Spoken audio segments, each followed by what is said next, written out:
नमस्कार. SK मराठी या YouTube चॅनेलमध्ये तुम्हा सर्वांचं मनपूर्वक स्वागत आहे. तर मित्रांनो, साखर 70 तर कांदा 50 रुपये किलो. केंद्र सरकारकडून साठेबाजीला चाप. या संदर्भात सविस्तर अशी माहिती आपण या व्हिडिओच्या माध्यमातून जाणून घेणार आहोत. तत्पूर्वी जर तुम्ही चॅनेलवर नवीन असाल तर चॅनेलला लगेचच सबस्क्राईब करून घ्या. बघा तर मंडळी, देशांतर्गत बाजारपेठेत साखरेचे दर प्रति किलोला 70 रुपयांच्या घरात पोहोचले आहे. तर कांदा हे 50 किलो प्रति किलो झाल्याने केंद्र सरकारने साठेबाजी संबंधीचे नियम अधिक कठोर केले आहेत.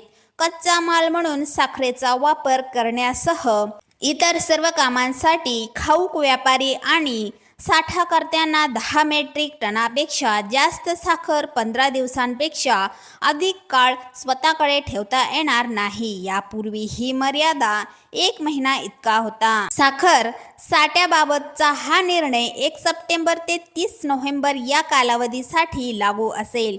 सण उत्सवाच्या तोंडावर मोदी सरकारने साखरेसंदर्भात घेतलेला हा महत्त्वाचा निर्णय आहे.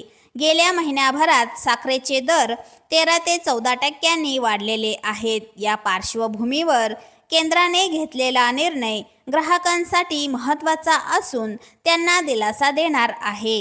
औद्योगिक वापरकर्त्यांना देखील साठ्याचा वरील नियम लागू राहणार आहे. औद्योगिक वापरकर्त्यांमध्ये शीतपेय निर्माते, चॉकलेट, मिठाई उत्पादक आणि फळ प्रक्रिया उद्योगांचा समावेश होतो. बघा तर मंडळी, गुळही महागला. या संदर्भात आपण सविस्तर बघूया. मागील काही दिवसात साखरेचे दर 60 रुपयांच्या वर गेले आहेत. ब्रँडेड साखरचा विचार केला तर हे दर 100 रुपयांच्या आसपास पोहोचल्याचे दिसते. दुसरीकडे गुळाचे दरही भडकले आहेत. गुळाचे किलोचे दर 100 रुपयांवर पोहोचले आहे.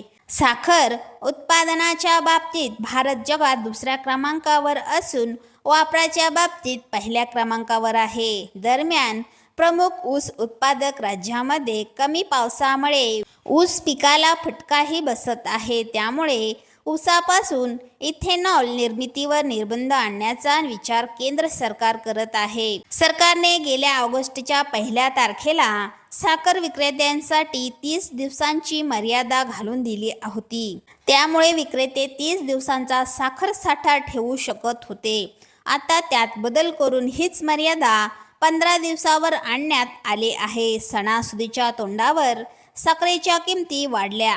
त्यामुळे साखरेची साठेबाजी रोखण्यासाठी सरकार तयारीला लागले आहे. खाऊक विक्रेत्यांसाठी साखर साठ्यांची मर्यादा कमी करण्यात आलेली आहे. चला तर मंडळी, अशाच महत्त्वपूर्ण बातमींच्या अपडेट्ससाठी व्हिडिओला लाईक करून चॅनेलला सबस्क्राईब करा. धन्यवाद.